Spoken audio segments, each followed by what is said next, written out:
Não teve jeito, abri enquete lá no meu Instagram pedindo pra vocês mandarem qual é a empresa que vocês queriam que eu trouxesse nesse domingo. E aí eu acho que por conta aí de que muitos especialistas e muitos analistas, inclusive eu fiz um vídeo aqui no canal falando sobre os setores que poderiam sofrer mais ou menos durante todo esse período de crise, o pessoal acabou pedindo empresas de saneamento. É claro que sim, muitos acreditavam aí que o setor de energia e saneamento poderiam ser os que iriam sofrer um pouquinho menos, porém algumas dessas empresas, e a gente não pode colocar todas no mesmo bolo, principalmente quando a gente fala do setor de energia, algumas aí elas têm a participação do Estado. E aí, no fim das contas, algumas medidas que estão sendo adotadas pelo próprio Estado podem afetar diretamente essas empresas. No caso de Sanepar, ela é uma empresa bem resiliente. Eu vou mostrar os números dela dos últimos anos para vocês, são bem positivos, inclusive os resultados de 2019 foi bem acima do esperado, né, que o mercado estava esperando, mas a questão é que o que está acontecendo com ela nesse curto prazo é que a renúncia por 90 dias da cobrança, né,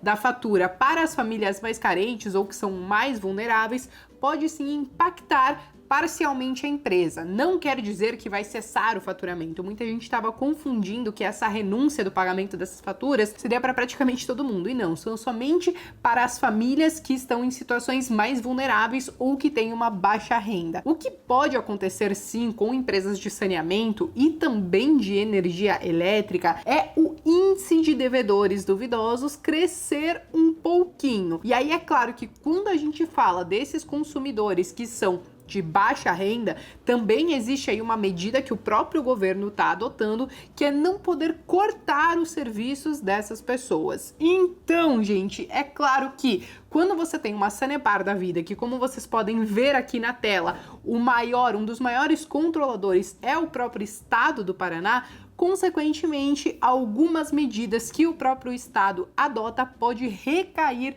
sobre a empresa. Ela já passou sim por outras crises, né? Crises passadas em 2014, 2015, 2008, aliás, por muitas outras crises, porque ela é uma empresa que existe desde 1960. Porém, uma crise como essa que a gente está vivendo, onde as pessoas estão ficando mais reclusas e você tem toda uma quebra de paradigma no jeito que as pessoas estão consumindo e como a gente está tendo que lidar com o nosso dia a dia, consequentemente é uma crise diferente e as empresas terão impactos diferentes do que nas outras crises. Vale a gente fazer esse exercício para cada empresa que a gente tem na nossa carteira. Então, pensando nisso, eu quero trazer aí mais alguns fatos relevantes sobre Sanepar, também alguns números para vocês, mas antes eu vou pedir para você já se inscrever aqui no canal, deixar o seu like que é muito importante e me acompanhar até o final do vídeo, mesmo que seja com latidos e buzinas lá fora, que eu não sei se tá dando pra ouvir, mas eu tô ouvindo bastante, não sei se tá pegando no vídeo, mas toca o baile. Bom, gente, e para eu poder passar todos esses números para vocês, eu tenho aqui a minha colinha, que é inclusive um relatório que a gente produziu para vocês, então o link está aqui na descrição se você quer saber mais dessa empresa, alguns números mais específicos, a gente sempre coloca o último balanço dela aí dos resultados que ela entregou, então se você quiser dar uma conferida. Mas vamos lá, gente, em 2019, a Sanepar,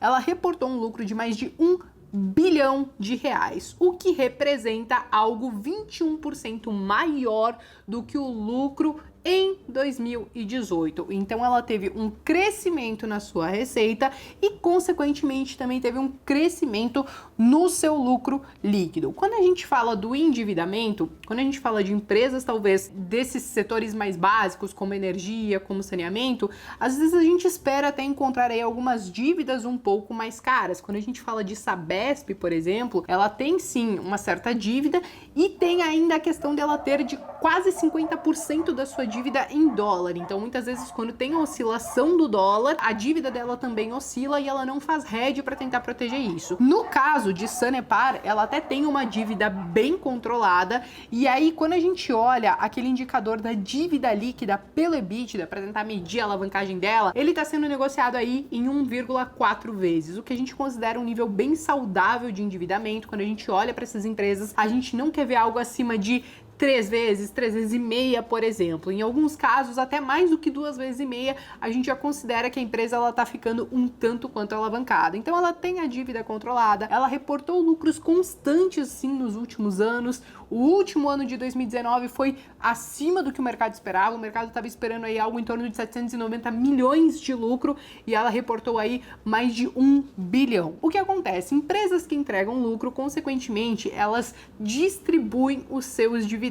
E aí, no caso de Sanepar, considerando aí o valor atual dela, ela apresenta um dividend yield em torno de 5,9%. Quando a gente olha os últimos 3 anos, a média de dividendos distribuídos vai aí para quase 10%. Então, ela costuma ser sim uma boa pagadora de dividendos. Empresas geralmente de setores mais perenes que a gente considera, fora quando tem alguma crise muito diferente de todas as outras que a gente já viveu. Enfim, elas costumam ser perenes, distribuir os seus lucros constantemente. Só que uma coisa que muitos estão esperando, e não somente para empresas desse setor, como para vários outros setores, eu acho que inclusive eu vou fazer até um vídeo sobre isso, falando sobre todas as empresas que estão empurrando mais para frente a distribuição dos seus dividendos, porque a prioridade agora é realmente segurar e preservar caixa para tentar entender aí quais serão os impactos da crise e tentar passar melhor por ela. Então o mesmo talvez pode sim acontecer com a Sanepar ou com outras empresas também de saneamento. O que a gente tem que ficar de olho agora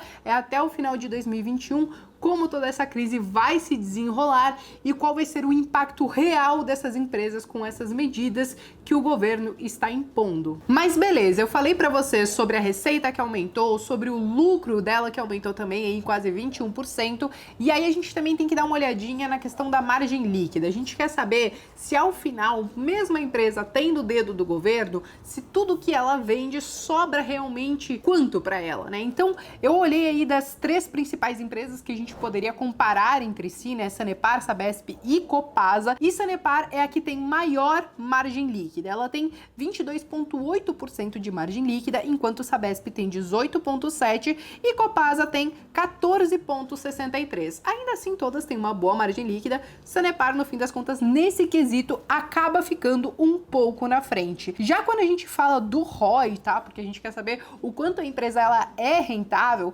Sanepar tem um ROI de 17,49%, enquanto Sabesp tem 15,56% e Copasa 11,19%. Nesse lado, Sanepar também saiu um pouquinho na frente.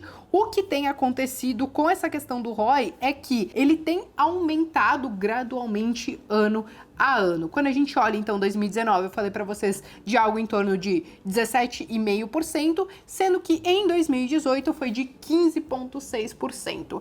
Mas beleza, ela tem aí vários dados positivos, como vocês podem ver, só que, como eu falei para vocês, talvez o contra que tá jogando contra ela nesse momento seja justamente toda essa crise e essa intervenção do governo. Agora existe um ponto que talvez esteja rolando a favor dela, que é a questão do marco regulatório para o setor de saneamento. Muitas empresas, ainda em 2019, foram um boom de valorização simplesmente por conta dessa notícia, né, desse marco regulatório que poderia possibilitar algumas empresas desses setores serem privatizadas e, consequentemente, Sanepar seria uma delas. Então, esse poderia sim ser um bom gatilho para essas empresas terem uma grande valorização na bolsa, porém, com todo esse período que a gente está passando, com toda essa turbulência que a gente está passando, muitos estão achando que isso vai ser jogado um pouco mais para frente e que talvez não aconteça no prazo que muitos estavam esperando.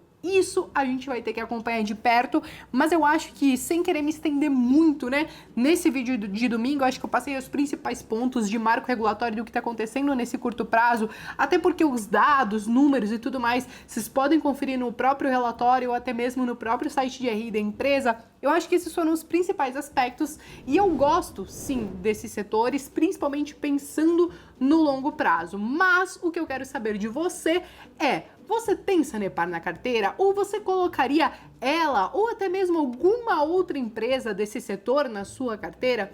Escreva aqui nos comentários que eu quero saber e eu vejo vocês no próximo vídeo.